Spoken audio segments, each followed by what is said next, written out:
Bonjour à tous, j'espère que vous allez bien. Nous nous retrouvons aujourd'hui dans un nouvel épisode RPL Podcast. Aujourd'hui, nous sommes avec quelqu'un de très spécial pour moi, ce qui est donc mon pasteur. Je vais le laisser se présenter. Bonjour, je suis le pasteur Jean-Jacques Nkoto pour les habitués, ceux qui me connaissent. Donc, je suis le pasteur principal de l'église La Main Puissante de l'Éternel. Voilà, donc je crois que pour ma présentation, je suis marié, père de 5 enfants. Voilà, donc j'ai plusieurs casquettes, je suis musicien, adorateur, et puis pasteur. Voilà, donc, Ouais, voilà, moi je l'appelle multitâche, comme, comme il a Amen, dit. Il peut être moi partout, c'est notre conseiller, tout ça Amen. qui nous encourage dans nos projets.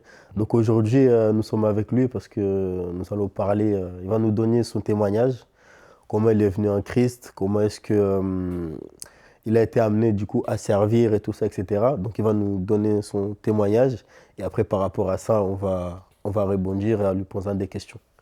Donc papa, je te laisse la parole. Ok. Je vais lire un verset justement pour soutenir mon témoignage. Mhm. Dans Apocalypse 12, Apocalypse 12, verset 11, la Bible dit, ils l'ont vaincu à cause du sang de l'agneau et à cause de la parole de leur témoignage. Amen. Donc, je voudrais aujourd'hui mettre en avance mon témoignage, mon parcours, pour montrer aussi aux personnes qui ont la même histoire que moi qu'il est possible d'être restauré en Christ, Amen. d'accord, de retrouver les repères que vous avez perdus, l'orientation que vous avez perdue, vous pouvez le retrouver en Christ. Donc aujourd'hui, mon témoignage va servir d'un appât pour pouvoir encourager, motiver une personne à suivre ou à venir dans le Seigneur. Alors, je suis né d'une famille de 9 enfants, Ok. 9 enfants, dont je suis je suis le quatrième. Quatrième. Le premier, c'était un garçon que le Seigneur a repris. Et deuxième, elle est vivante. Troisième, une fille que le Seigneur a repris. Le quatrième, c'est moi. Ok. Donc, du coup, aujourd'hui, je reste le grand garçon de la famille. Mhm. Alors, mon père, parlant un peu de la famille, mon père fut élu 2 fois sénateur. Ok. 2 fois sénateur à l'époque appelé communément Zaïre. Mhm. Il fut élu 2 fois sénateur et une fois député, Ok. député provincial de Bandundu. Pour ceux qui connaissent un peu Papa René Okotonkoto. Voilà, ça c'est le vrai nom de mon père biologique, Ok. qui n'est plus avec nous, paix à son âme. Donc alors, dans cette famille-là, comme j'ai toujours dit, nous avons tous eu une bonne vie. Ok. Donc, parlant de députés, sénateurs, 2 fois, ce n'est pas une famille à négliger. Mhm. Donc, on a eu cette grâce-là de goûter un peu au Goûter un peu. miel. Ok. Mais à un moment donné, la vie, je me suis retrouvé dans des situations un peu dont je n'aime pas vraiment y revenir. Je me suis retrouvé dans le pétrin. Donc, la direction a complètement changé. J'étais désorienté et je me retrouve dans la rue. Ok. Je me retrouve dans la rue, comme j'ai toujours dit, j'étais clochard. J'étais clochard, j'étais pousse-pousseur à l'époque à Kolwezi. Les gens, on les appelle des chariomen. Ok. Chariomen, c'est-à-dire les gars qui, comment je peux expliquer, qui sont sur le marché, qui aident les femmes à soulever des Des sacs, de poids, soclos. voilà, un peu là, voilà. Et j'étais dans ça, j'ai passé une vie un peu, j'étais perdu. Ok. Donc pour faire court, jusqu'à un moment donné, j'avais un vide dans ma tête. Donc le diable et l'ennemi a réussi à effacer ma mémoire, donc je ne savais même pas écrire mon nom. Ok. J'avais même tenir un stylo comme ça, j'avais perdu cette sensibilité-là. Quand on me donne le stylo, je me rappelle encore, pour que je reprenne mes études, comme j'ai toujours dit, pour que je reprenne mes études, un jour, ma mère va appeler son ami qui est préfet d'une école, Libongo, Lumière vers des bonhommes, pour ceux qui peuvent avoir l'idée sur cet institut-là. Alors, ils ont dû falsifier, créer des Un choses dossier sur mon nom. C'est là même que la date de naissance que je porte a aujourd'hui. été, voilà, parce que je ne savais pas que la date de naissance qui a été mise là, c'était la date C'est de pas. naissance de mon petit frère. Ok. Moi, ma mère m'a dit que je suis né le jour où les gens criaient bonne année. Ok. Nouvelle an. Voilà, nouvelle an. Alors que moi, dans mes papiers, vous allez voir, c'est au mois de septembre. Septembre. Donc, c'était une vie un peu, pour me remettre, c'était un combat. Ok. Et c'est comme ça que ma mère va mettre toutes ces choses-là pour me remettre à l'école. Et quand je suis parti à l'école, j'ai commencé, au début, je ne comprenais rien. Après, il y a mon frère qui vient ici, le docteur Onsik. Je lui ai dit non, je dois recourir au fétiche. Ok. Au fétiche ou à la sorcellerie pour me venger des personnes qui m'ont mis dans cet état. Ok. Et c'est comme ça que mon frère à l'époque, parce que c'est mon petit frère, on était trop collés, il dit non, non, non, non, non, non, Yaya, tu peux pas, non, non, non, non, non, viens, il y a un film, on est en train de projeter un film de Jésus, tout ça, on est parti avec lui, après il me parlait un peu des histoires de Dieu, tout ça, je ne voulais même pas entendre. Ok. J'étais trop colérique, j'avais la haine, j'étais tellement blessé parce que ma vie était complètement détruite, je n'avais pas de repères. Les gens m'appelaient sorcier parce que je ne mourrais pas. Comme j'ai toujours dit, moi, ma nourriture, c'était de l'argile. Ok. L'argile que les femmes mangent quand elles sont enceintes plutôt. Ok. Chez nous, à Kolwezi, au Chabon, on appelle ça binkalabwe. Binkalapo. Binkalabwe, en Swahili. C'est ça, c'est-à-dire c'est de l'argile, le terre jaune. Ok. Vous voyez le terre jaune là. C'est ce que je mangeais. Je pouvais consommer un tas comme ça et ça me mettait en constipation Ok. et je buvais que l'eau. Je Ok. pouvais rester comme ça autant de jours. Tu n'as pas envie d'aller dans les toilettes parce que ça sert. Ça sert. Et c'est comme ça que les gens m'appelaient sorcier une fois, parce que les gens attendaient que je meure. Ok. Voilà. Et cette vie m'a conduit même à voler. D'accord? Je me rappelle que je ne volais pas dans des magasins, mais j'allais voler dans des champs parce que où j'ai connu tous ces désastres. Il y avait, à l'époque, à Kolwezi, la vie était un peu comme en Europe. Hein. Il y avait, chaque personne avait un champ, un jardin. J'allais voler les arachides et tout ça. Et c'est comme ça qu'un jour, on va mettre la main sur moi.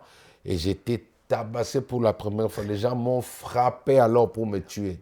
J'avais du sang qui coulait un peu partout.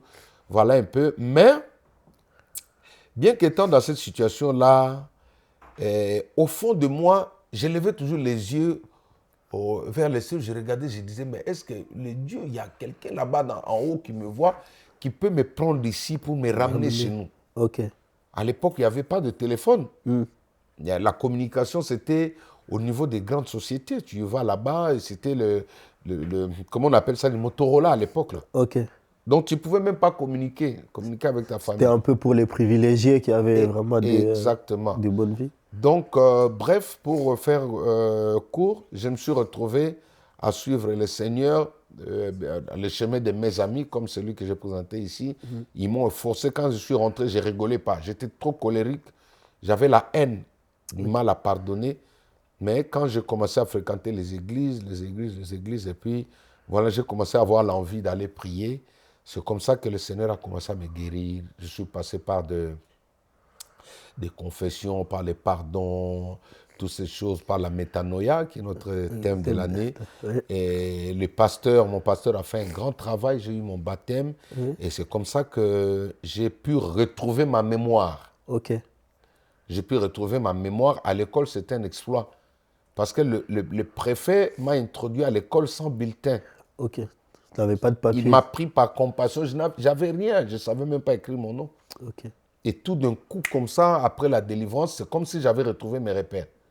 Et mon intelligence est revenue. C'est comme ça que j'ai commencé à briller à l'école. J'ai commencé à briller et c'est grâce à l'église. C'est grâce à l'église, comme j'ai toujours dit. Moi, ma vie, je la rends à l'église. Je n'aime pas qu'une personne tire gloire sur ma vie. Ok. J'aime qu'on dise que lui, là, c'est le fruit de l'église. Je n'aime pas, même ma famille, j'aime mes parents, j'aime mes frères, mais je n'aime pas que quelqu'un de la famille dise que non, c'est moi qui ai fait de lui ce qu'il est. C'est grâce à moi qu'il est comme ça. Moi, c'est l'église. C'est Ok. pourquoi Donc, si vous pouvez me voir aujourd'hui, je suis poli, je vous donne tout ce que vous avez, je suis un modèle pour vous.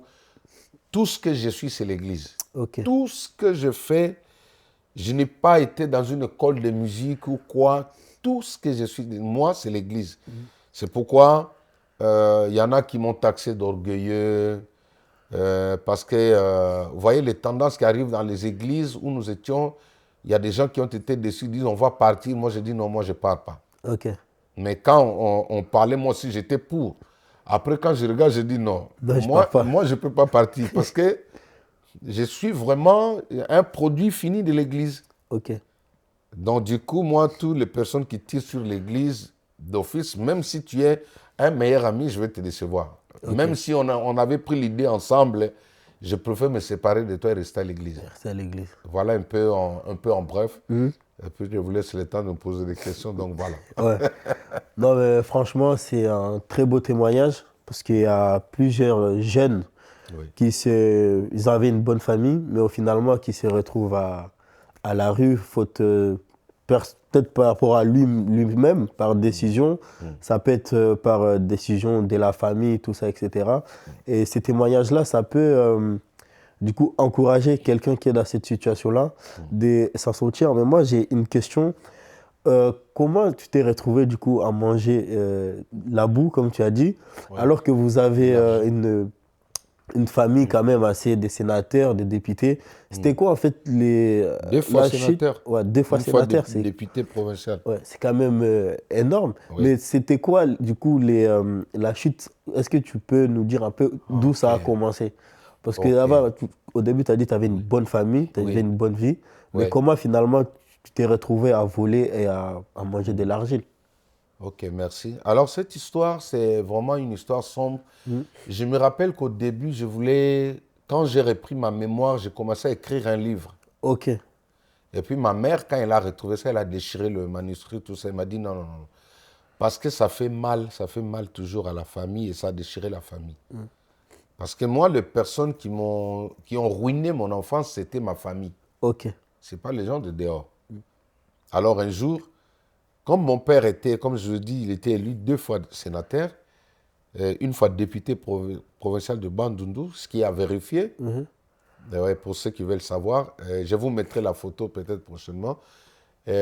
Alors, il était associé, il travaillait avec des Belges, des ok, politiciens belges. Et ces Blancs-là venaient souvent en vacances chez nous. ok, C'est eux maintenant qui se disent, bon écoute, comme le grand garçon, déjà l'aîné de la famille, est décédé, il faudra que toi, tu puisses avoir un héritier. ok, Quelqu'un qui va hériter ce que toi tu fais.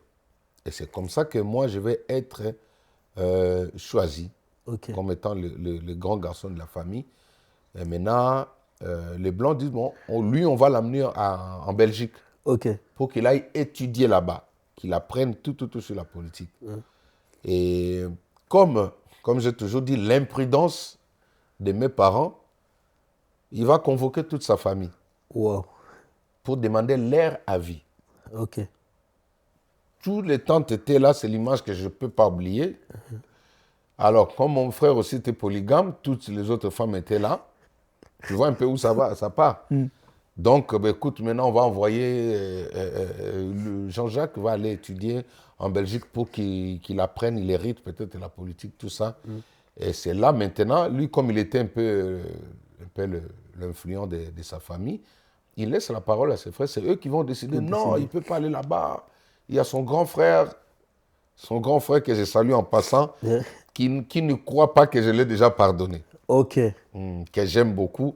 Donc, voilà. Alors, il faut qu'on l'envoie chez son grand frère. Or, ce plan-là, ce n'était pas fait avec une bonne intention. ok, Parce que mon frère, je n'en veux pas. Hein. Lui aussi, il a subi des injonctions. ok. Tu vois, En fait, voilà. vous deux, vous étiez à peu près dans le même cas, quoi. Oui, exactement. Lui aussi, il est innocent, mais ce sont des gens qui l'ont soumis, qui l'ont mis des choses dans la tête. Lui, là, il faut bien le serrer. Mais comme j'ai toujours dit, en faisant ça, même lui ne savait pas qu'il m'avait rendu fort. Ok, La souffrance a fait de moi un homme. wow, Exactement. C'est pourquoi j'aime beaucoup mon vieux. Ouais, il faut que j'achète une veste pour lui. Ok, donc voilà. Alors, je me retrouve au lieu d'aller direction Belgique pour étudier, on m'envoie à Colosie. Ok. J'atterris à Colosie vers les années 86. 86, on va m'inscrire. Là, pour la première fois, je prends l'avion, je descends à Colosie. Et puis, je suis bien accueilli. Je reste chez mon frère, il est cadre à Ingashaba. On habitait le camp Ingashaba numéro 15, on habitait là-bas. Je suis très bien accueilli. Et puis voilà, au bout de je suis inscrit à l'école de l'église, à l'école Kizito. Ok. À l'école Kizito à Kasulu. Ceux qui ont étudié là-bas, les années 86, 87, j'étais élève dans cette école-là, où les préfets, c'était un blanc. Donc, j'ai fait mes études et puis il est temps d'intégrer les Français parce que nous, à l'époque, parler le Lingala, Lingala, c'était le langage des voyous. Ok. Ah, c'était pour les voyous. Exactement. C'est comme ici les wesh, tout ça là. Exactement. Donc, parler Lingala à Colosie, les années 86, 87 jusqu'à 89, c'était un voyou. Ok. Oh, moi qui débarque de Kinshasa, plein de Lingala. Ah, je dois intégrer maintenant la langue swahili et le français. Très compliqué. Exactement. Donc, ça fait que première année, j'ai échoué. Donc, je dois intégrer, être paramétré, puis j'ai échoué à l'école. Et puis, deuxième année, je réessayais encore, j'ai échoué. Et troisième année, mon frère m'a lâché. Ok. C'est là que la chute a commencé. Oui, c'est là que la chute a commencé. Et puis, la persécution a commencé, l'oppression. Mon témoignage, il est sombre. Donc, il est vraiment... J'étais perdu, j'étais détruit. Je me rappelle que mon frère me maudissait tous les jours, chaque matin, me maudissait. Toi, tu seras un vaurien. Tu seras inutile dans ta vie. Tu seras un vaurien. Mais aujourd'hui, pour montrer que la famille peut te maudire, mais il y a quelqu'un qui est plus puissant que la famille. Amen. Tu vois? Mon frère, aujourd'hui, il est fier de moi. Donc, quelque part, il comprend que tu peux être l'aîné de la famille. Tu n'as pas le monopole d'influencer la destinée d'une personne. De la famille, Il y a un Dieu qui est plus puissant que nos familles. Il s'appelle Jésus-Christ de Nazareth. Donc, il m'a maudit, mais sous ces choses-là, l'oppression a commencé. Je ne sais pas.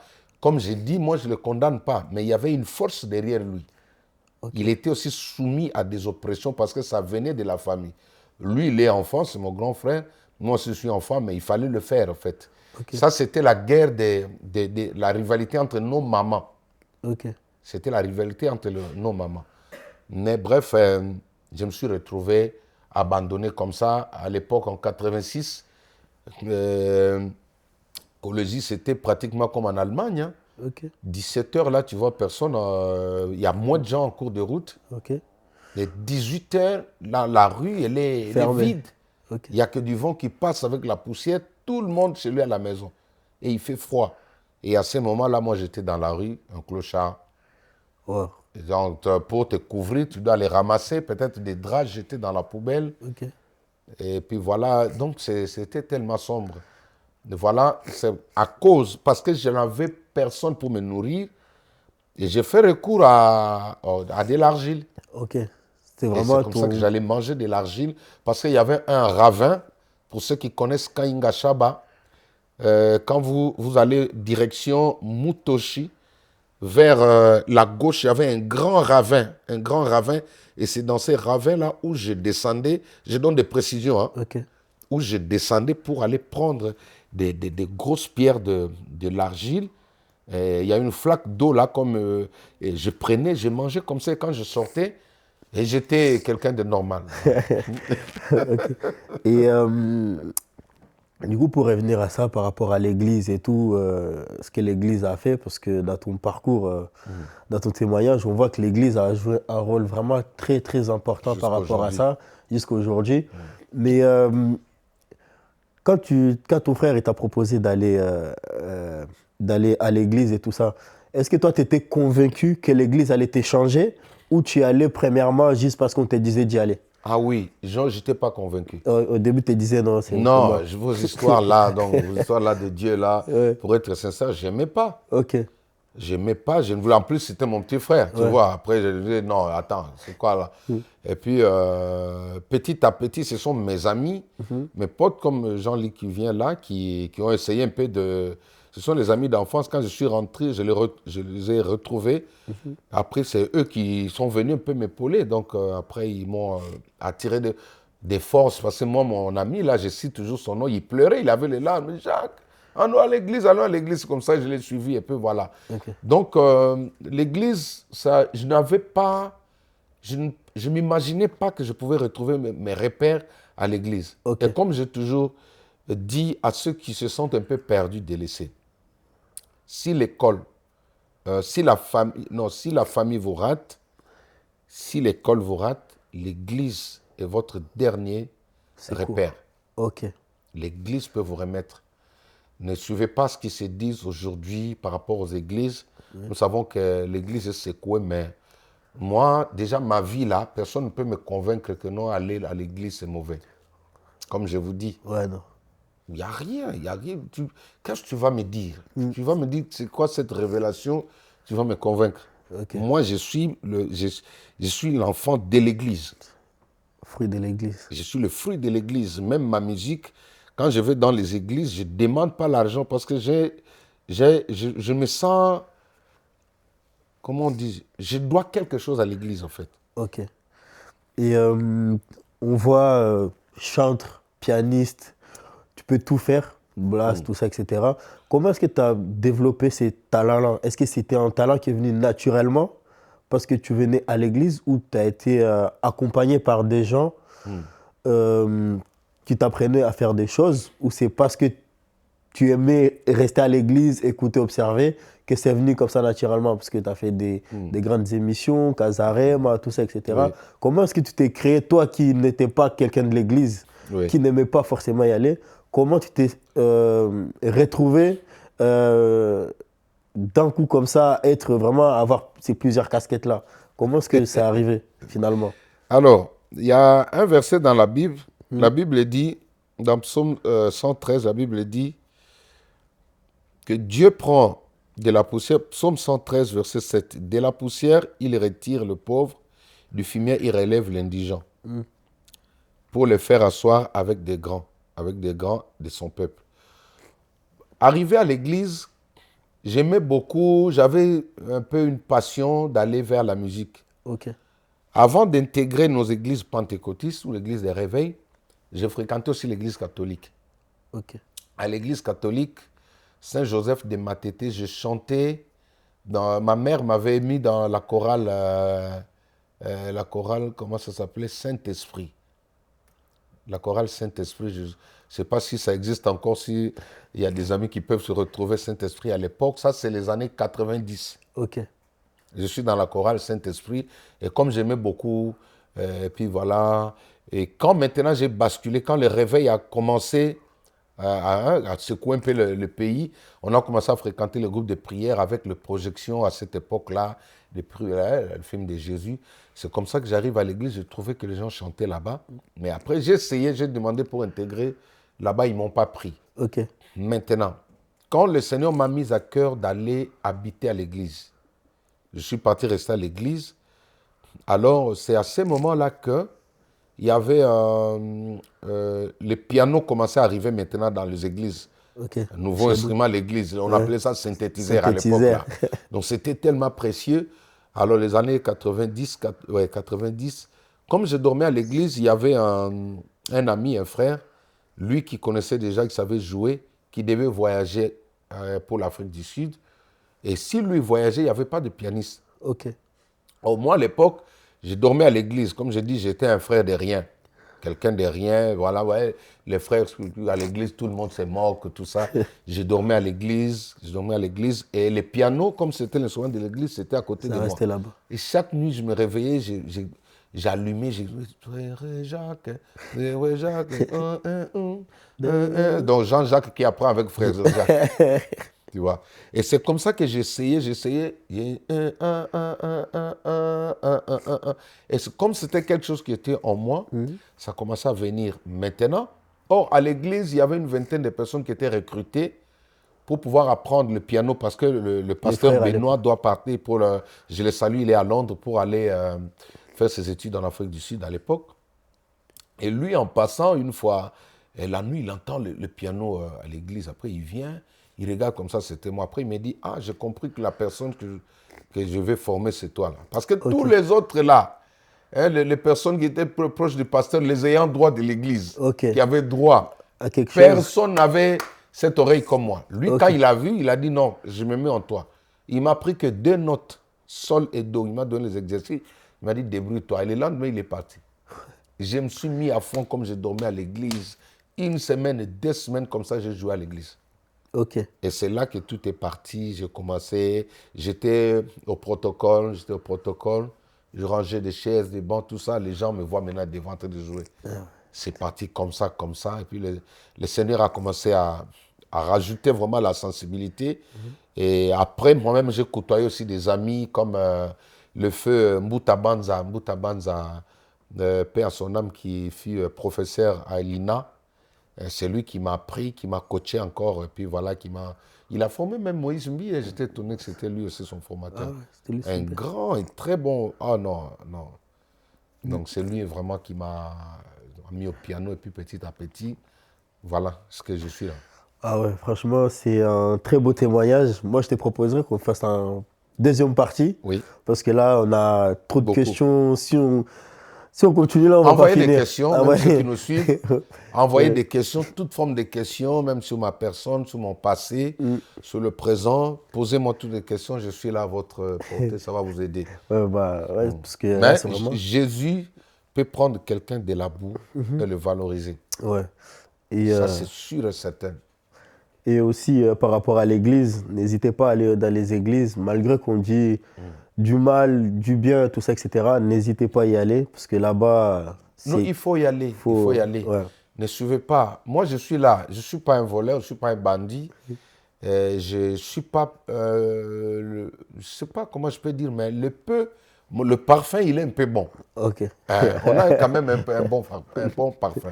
Ça peut aider quand même les gens, ça peut rassurer. Donc voilà, papa, du coup pour la partie D, c'est très bientôt pour les gens. Et nous aussi, on va se retrouver encore pour continuer parce que c'est tellement long, c'est tellement enrichissant et tout. Mais juste, quel conseil tu peux donner à un jeune qui est découragé, démotivé de l'église ou qui est abandonné? Parce qu'en ces temps-là, il y a beaucoup de tourmentes, on peut dire, par rapport aux familles, par rapport au combat même personnel dans la jeunesse, dans l'ensemble. Quel conseil, toi, tu peux donner à un jeune qui se trouve dans cette situation-là? Ok. Les conseils, en tant que jeune aussi, je vais vous dire, ne suivez pas. D'ailleurs, il faut savoir que le salut est individuel. Amen. Moi, vous entendrez un jour, les gens vont vous dire que je suis traître. Parce que il fut un moment, ce vent-là est entré dans mon église où j'étais. Et j'étais parmi les gens qui étaient d'accord pour qu'on parte en groupe. Mais quand je suis parti dormir la nuit, le Seigneur m'a parlé. Moi, je suis parti voir mon pasteur, je me suis excusé, il a prié pour moi. C'est comme ça que le lendemain, mes amis m'ont collé le nom de traître. Parce que pour être bien, selon eux, je devais aller avec eux. Mais comme je suis en train de vous enseigner, la Bible dit, dégage-toi du filet de l'oiseleur. Il y a des filets, il y a des choses, quand tu te mets dedans, tu vois que ça te conduit à l'échec, il ne faut pas le faire. N'abandonnez pas vos églises. Hébreux 10, 25, n'abandonnez pas vos églises. Le diable est entré dans l'église, il y a les agents du diable, même sur les réseaux sociaux, qui vous montrent que le mauvais côté de l'église. Mais l'église m'a façonné moi. Moi, je suis un témoignage. Et moi, je resterai à vie contre tout celui qui parlera mal de l'église. Je dirai toujours le bien de l'église. Donc, les gens peuvent venir. L'église a été fondée sur Christ. Et voilà. Donc, moi, j'ai tout ce que j'ai, les relations, la renommée, les parfums que j'ai. Personne ne peut. Moi, je connais c'est quoi l'église. Donc, je vous conseille de rester dans vos églises et le Seigneur fera de vous des grandes personnes. Amen. Donc, nous sommes arrivés à la fin, papa. Est-ce que tu peux donner où on peut te trouver, tes enseignements, les réseaux de l'église, où on peut les trouver? Merci. Les réseaux de l'église, vous allez sur notre chaîne YouTube, CMP TV, ou pour vous retrouver facilement, vous écrivez Pasteur Jean-Jacques Nkoto. Ok. Pasteur Jean-Jacques Nkoto sur YouTube. Ça va vous sortir notre logo. Vous cliquez, vous vous abonnez dedans et vous allez avoir nos cultes. Vous allez voir tous les programmes, la jeunesse, tout ce que nous avons ici. Et vous serez bénis. Ok. Et nous avons aussi notre page Facebook, Instagram. Tout, vous mettez SMP TV, Instagram, où vous mettez Pasteur Jean-Jacques Nkoto, vous allez vous retrouver. Ok. Nous sommes arrivés à la fin de notre épisode. N'hésitez pas à vous abonner sur nos réseaux sociaux. Nous nous retrouvons très bientôt pour des prochains épisodes. Que le Seigneur vous bénisse. Ciao, ciao, comme dit le pasteur. Ah ouais.